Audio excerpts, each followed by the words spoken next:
the last large silver coin in circulation prior to the pull in 1965 on the dimes and the quarters, and the half dollar being pulled in 1971, well, was the Franklin series. The Kennedy was only that 1 year, 1964, for that beautiful 90% silver.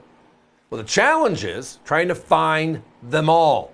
And tonight we have it in the beautiful album. And the price, yeah, it's going to make you want to give us a call. So the Franklin half dollar series was introduced in 1948, replacing the Walking Liberty, which is currently the design of our Silver Eagle. At the time it was issued in 1948, it was the first time that a non-president was put on a U.S. coin for circulation. We had Lincoln in 09, we had Jefferson on the nickel in 38, we had Roosevelt on the dime in 46, we had Washington on the quarter in 32, and then, boom, we moved to our most influential founding father, Benjamin Franklin, in 1948. Now, the coin today would most likely still be out there if it wasn't for the unfortunate events of late 1963 and then the passing of President Kennedy. And can you believe it? We've had the Kennedy half dollar out there for the last 60 years, going on 61 here right now. But during this time frame of 1948 to 1963, there were Philadelphia, Denver, and San Francisco issues that were made. Philadelphia struck them all years. They made 16. And then Denver struck 14 years. No 55, no 56, but that's where the D mint mark is at the top of the bell, below the E and the S in states. And San Francisco only struck 5 coins. So when you add them together, there are 35 Franklin half dollars by year and mint. All of them are assembled here. This is what they call the Whitman album. Whitman is blue albums. Dansko is the brown album. They're both the same quality type album. It's just finding the albums, right? You probably have seen, if you watch other shows, you've seen this in the last month. A couple of weeks back, one of our competitors, they're on the air right now, had it for $11.99, worth $300 less.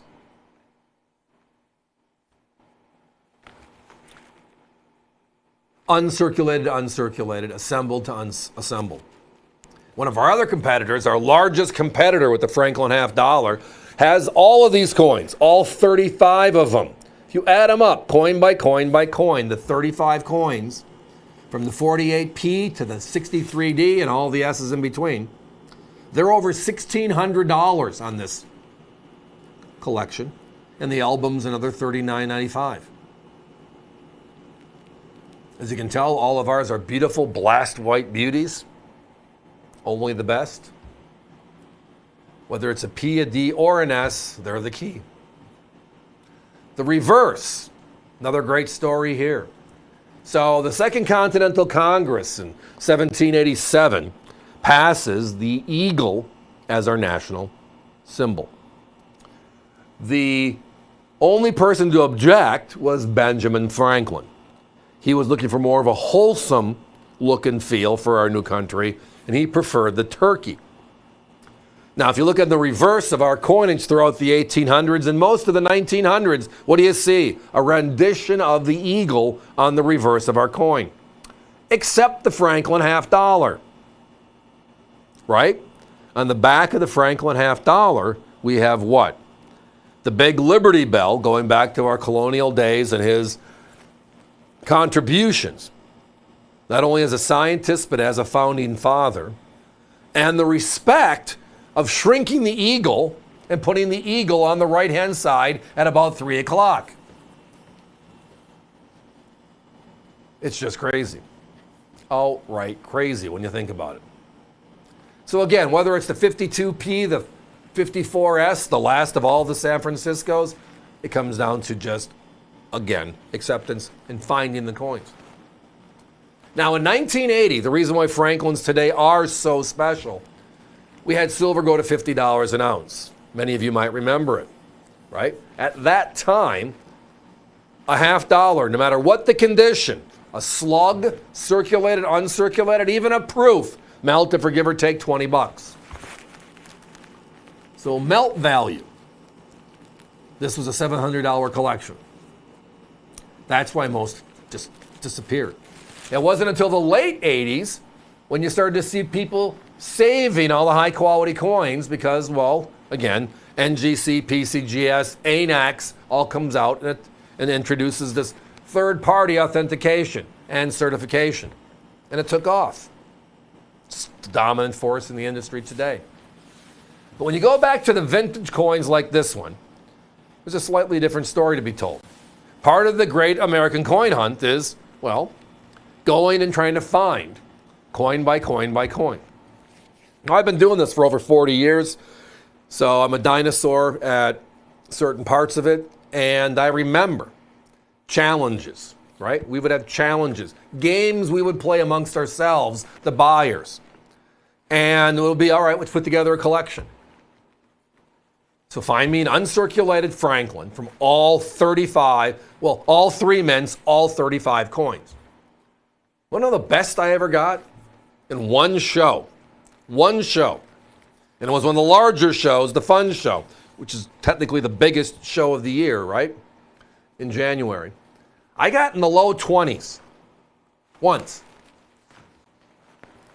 That's just because you got to hope that the person that has a 53S has it in uncirculated. There might be more than two people with a 54S. Right? The 1948, the 1949 D and S. How about the 1955, the lowest minted coin in the entire series? Made in Philadelphia only that year. If you take the top 5 coins from our competitor, you're just under 5 coins under 400. So tonight, it's a great, great opportunity for us all. These are, good question, yes, they do come assembled.